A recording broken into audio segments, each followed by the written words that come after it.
అందరికీ నమస్కారం అండి.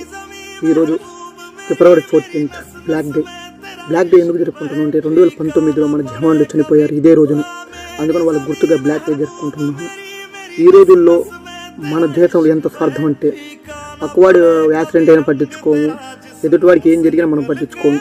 కానీ మన కోసం ఎందుకు చనిపోతున్న జవాన్ల కోసం మనం ఏ రోజైనా ఒక్క రోజన్నా వాళ్ళ గురించి మనశ్శాంతి గురించి ఒక్క రోజన్నా మనసులో కోరుకోవాలండి. లేదంటే ఒక 5 నిమిషాలు స్టేటస్లోనే పెట్టండి, ఇన్స్టాగ్రామ్ ట్విట్టర్లు ఇలాంటి దాంట్లో. ఎందుకంటే సామాన్యంగా మనం ఏం చేయలేము, చేసేవాడిని ఎంకరేజ్ చేయలేము.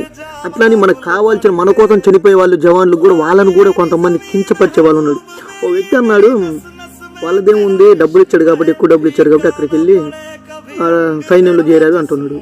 మరి ప్రాణాలు, అరే నీ కోసం నువ్వు ఇక్కడికి వచ్చి ఏం, మన కోసం అని వాళ్ళు వెళ్ళి ప్రాణాలు తెగించి ఆ మరణాన్ని కూడా లెక్క చేయకుండా ఉంటే అలాంటి వాళ్ళు